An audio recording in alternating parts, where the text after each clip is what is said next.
investigación sobre el cerebro, que tiene además un montón de aplicaciones médicas, técnicas, farmacológicas, no solamente ofrece un montón de problemas sobre la intervención en los cerebros y sobre lo que hacemos actualmente con nuestros propios cerebros utilizando distintos tipos de sustancias, sino en poder lograr, digamos así, una mayor, primero conciencia y después un control social, digamos de este modo, de las formas en que intervenimos o utilizamos nuestras capacidades mentales y cerebrales, ¿no? En esa perspectiva,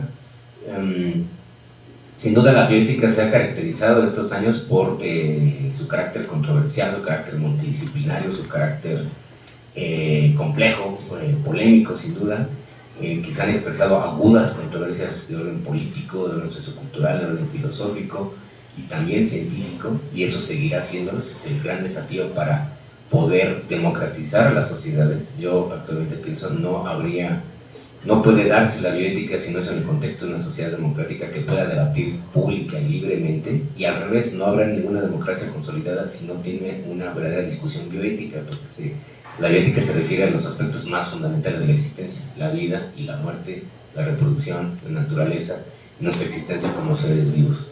Si no podemos consolidar todo eso como un sistema, ¿no? Sin descuidar ninguno de estos ámbitos, hemos transitado primero de una bioética muy biomédica, muy centrada en los problemas de la medicina, que sigue siendo desde luego uno de sus núcleos, pero no es el único, y está la otra gran vía en la que surgió de hecho la idea de la concepción en Potter de una ciencia de la supervivencia. El otro es el ambiental, ¿no? Hay que conjuntarlos, hacer que se traslapen o que se toquen, que se interrelacionen, y de ese modo poder llegar a diferentes soluciones de consenso. Son siempre difíciles, precarias, provisionales, en momentos a veces muy complicados, que desde luego se someten a las negociaciones políticas, a los vaivenes, a los contextos socioculturales de cada nación, de cada cultura, pero que muestran hoy por hoy la manera en que una sociedad es capaz de resolver estos problemas, porque no hay ya ningún faro fundamental de principios morales que podemos guiarnos, ¿no? Ni ninguna tradición religiosa ni moral, ni tampoco los conocimientos de la ciencia nos dan por sí mismos la definición o el rumbo por el que deben ir cada una de estas decisiones. Y otra cosa muy importante, que al fin y al cabo son decisiones que competen aquí sí, desde luego, a los individuos en cuanto a qué hacen con sus cuerpos, cómo viven sus vidas, cómo viven sus muertes y cómo se relacionan con el resto de los seres vivos y la naturaleza. Así es que yo muchas veces he caracterizado este ámbito de la bioética como el ámbito de una frónesis o una razón prudencial pública que se construye poco a poco, que es muy diversa, que es multidimensional, siempre en tensión, contradictoria, controversial. A mucha gente esto le produce ansiedad incluso, o probablemente un poco de angustia, pero si nos acostumbramos a que eso sea como el debate público normalizado, ¿no? Creo que sería muy saludable para sociedades como la nuestra, que aspiran a abrir mucho más sus sistemas sociales, a mejorarlos, a hacerlos un poco más equitativos, más justos, y finalmente a consolidar una sociedad un poco más madura, en el que pueda caber en efecto una pluralidad en sentido moral, pero al mismo tiempo un acuerdo básico de qué cosas son los derechos fundamentales que deben preservarse y mantenerse en nuestras sociedades. En esa medida creo que podríamos transformar nuestra visión ética, bioética, convencional, que ya está, digamos, llegando a sus límites en algunas de sus tendencias tradicionales, convencionales, y una de ellas, por ejemplo, es este antropocentrismo tan acendrado, que se manifiesta claramente en nuestra incapacidad de relacionarnos adecuadamente con el resto de la naturaleza. Bueno, esos son como los desafíos así muy a grandes rasgos. Desde luego, todo lo que ha hecho el colegio ha abonado, creo que en esa dirección. Yo lo celebro, lo reconozco desde luego, y me uno a ese compromiso, y y creo que podemos en esta universidad, dado que es la universidad más importante de este país, la empresa finalmente cultural más consolidada y más sólida que tiene México, podemos desde esta plataforma seguir trabajando en esa dirección, construyendo una bioética laica, rigurosamente científica, autocrítica, y que vaya contribuyendo poco a poco a una sociedad mucho más plural, mucho más democrática, mucho más autoconsciente. Muchas gracias.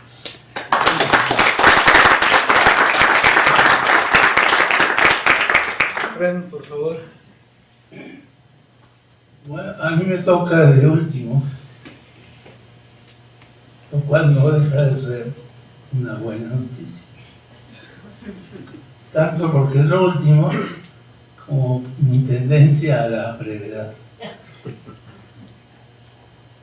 Yo sí me pregunté cómo le iba a hacer para tratar el mismo tema, en tercer lugar, manejarlo para decir algo que no había sido dicho. Esta es una cosa que yo no le he aprendido a hacer y he tenido bastantes oportunidades de intentarlo, pero he fallado, resulta muy difícil. Todos los logros que yo hubiera podido decir, Marta lo dijo mejor que yo. De manera que le agradezco mucho lo que ella ha dicho de nosotros. Y lo que sí es cierto es que no hemos dicho lo suficiente de la ayuda que Marta fue o ha sido para este grupo. No solo lo ya mencionado ayer por Ricardo, sino que hemos vivido de un donativo que Marta primero consiguió, o Marta sus contrapaches. No sé bien. Ahí hay una contrapache por aquí. Pero así fue, ¿no? Y de ese donativo inicial que consiguió Marta por $100,000, el cual tardamos como el doble de años en gastarlo. Eso a mí no, yo llevo gastando dinero para investigar casi toda mi vida. Nunca había pasado que yo no me gaste lo que pido antes de que se termine. Se está grabando, Miguel, se está grabando.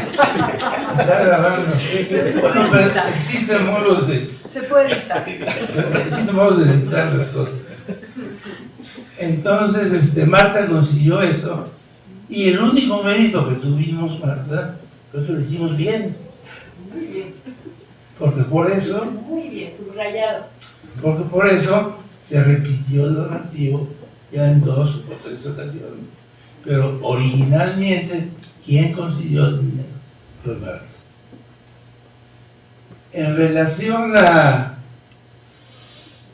qué hacer del colegio para el futuro, yo creo que el colegio ha tenido una característica que es que ha sido reactiva, no ha planificado nada. Se formó como reacción a unas propuestas de leyes que parecían absurdas sobre temas que nos interesaban a varios, y eso motivó el inicio de este grupo. Y se ha mantenido, y siempre ha sido, el tema es qué estupidez ha salido por ahí, ¿no? Para que yo pueda opinar y ver cómo se hace para que no sea ley simplemente. Esa es la verdad. Hemos reaccionado ante lo que se ha vendido en la realidad. Creo que un logro sería que ahora planeemos algo. Yo no soy planeador de naturaleza, pero ¿qué tal si se planea una línea de acción sobre 1 o 2 temas concretos y se trata de trabajar en ellos sin que nos provoquen antes de que salga la provocación? Desde luego, hay 2 temas, 3 temas. La neuroética es obviamente un tema. Debemos dedicarnos a pensar más en eso. ¿Qué tal a los excesos en los anuncios de productos maravilla que curan todo? Son sumamente perjudiciales. Eso debía también de controlarse. Los aspectos educativos que hoy tanto se mencionaron, la pobreza, que efectivamente debe estar en el fondo de todos los problemas que tiene este país. De manera que yo creo que sí hay que tratar de pensar qué podemos dedicarnos, que sea consistente un par de líneas de trabajo y dedicarnos a ella. No podemos darnos el lujo de olvidar los supuestos logros que hemos tenido, porque los problemas reinciden. Si no es que ya se acabó el problema del aborto, mentira. Este va a volver con otros medio argumentos para tratar de revolver a la situación actual. Debemos tener la estrategia de poder mantener las antenas abiertas para el pasado y concretarnos a cosas más específicas hacia el futuro. Y eso es lo que yo pensaría que debía decir. Y Rui hubiera estado en esta mesa, pero no está. Pero no se va a ir Rui sin decir algo por boca mía. Él recomendaba, hablando de las conferencias magistrales, que al dar una conferencia magistral, que estaba muy de moda hace años, lo que se debería hacer es pensar lo que uno quería decir, decirlo y callarse. Yo hago algo más, yo les digo gracias a ustedes.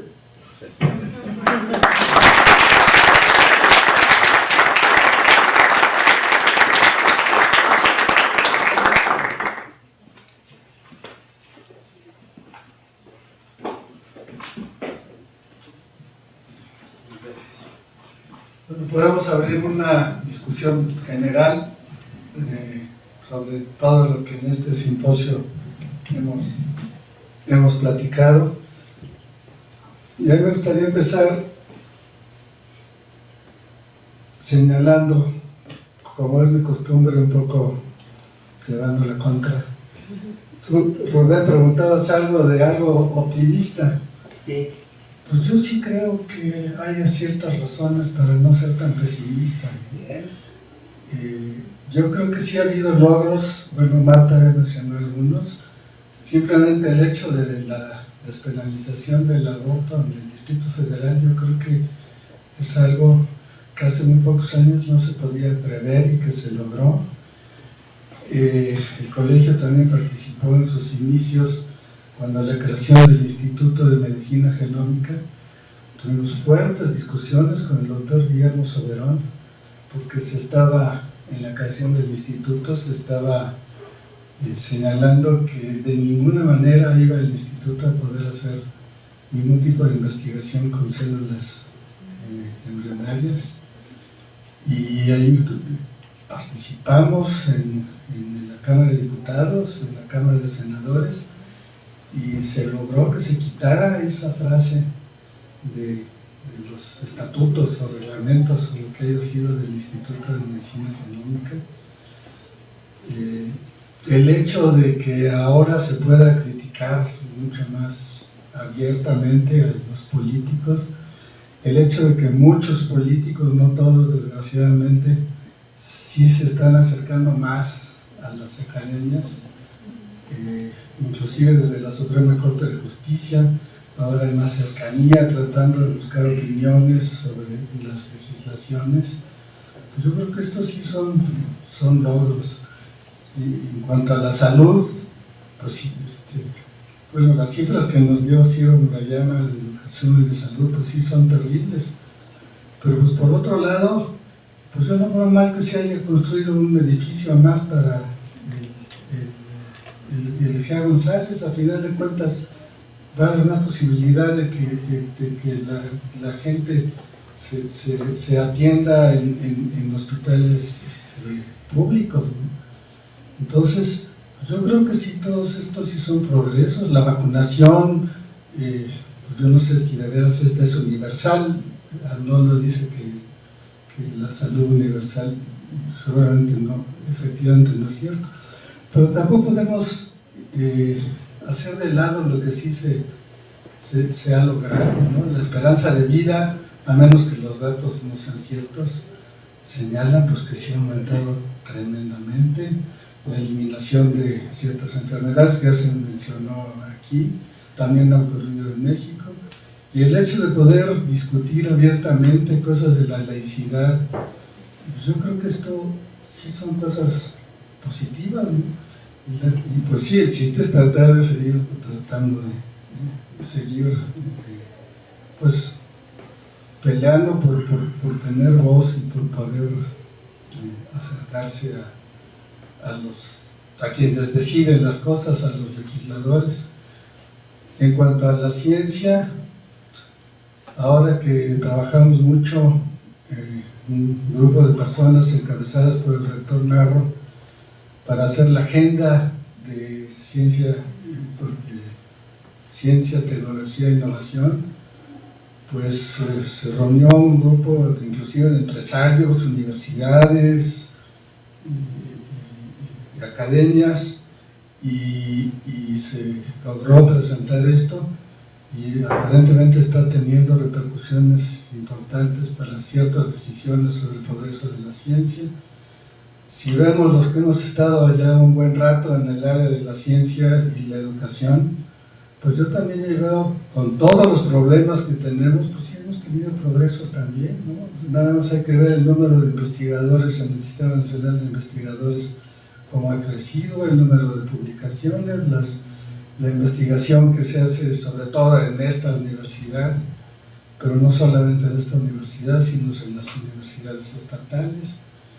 Y yo creo que esto sí es positivo y abona en el sentido de acercarnos a una sociedad del conocimiento, porque yo sí creo, y esta fue una de las banderas de la Agenda para la Ciencia, Tecnología e Innovación que se presentó a la CONAGO, a la Suprema Corte de Justicia, a la Cámara de Diputados, a la de Senadores, El presidente de la República. y ya que entonces era presidente electo todavía, pues la bandera de la sociedad del conocimiento, porque pensamos los que trabajamos en esto, y yo creo que esto se comparte en el Colegio de Bioética y por supuesto en esta universidad, que si las decisiones no se toman basadas en el conocimiento y no en creencias o dogmas, decisiones legislativas, decisiones de aplicación de la salud, pues no va a haber un progreso del país.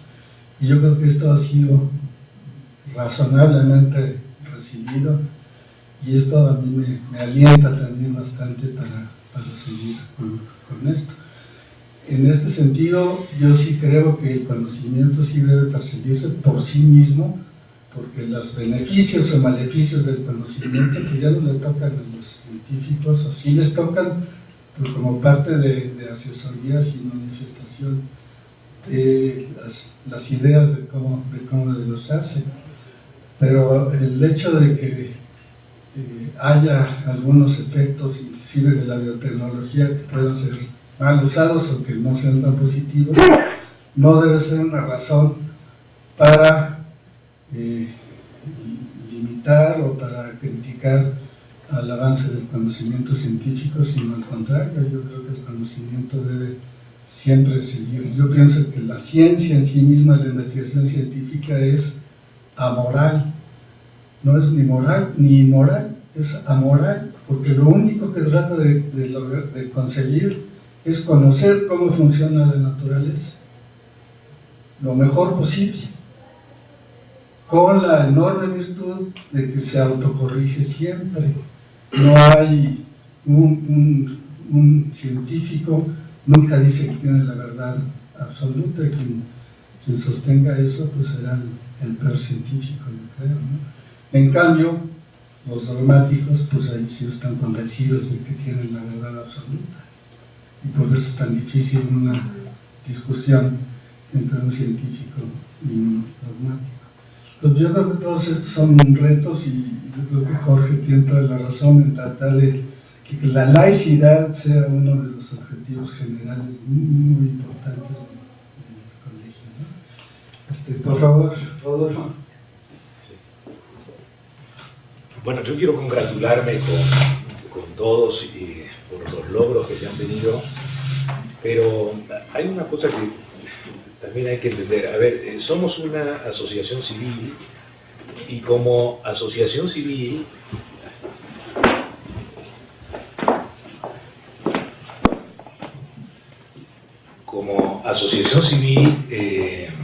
tenemos derecho a proponer qué queremos ser, cómo queremos queremos ser, qué ideología queremos tomar, y desplazar otras que no van de acuerdo con nuestras opciones.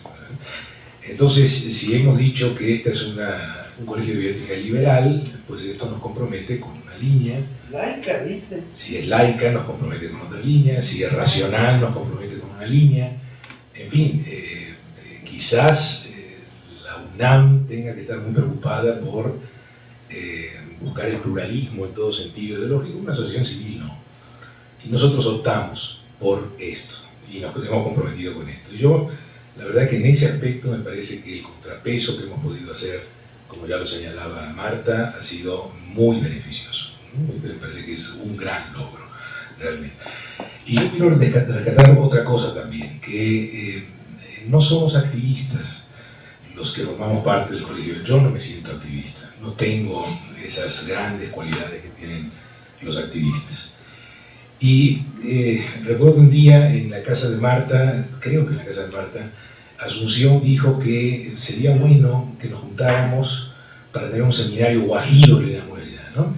Y ese seminario guajiro es un seminario que hacemos cada mes. Cada lunes. Cada lunes. Bueno, cada lunes de cada, el primer lunes de cada mes. ¿No? El primer mes de cada lunes. Exacto.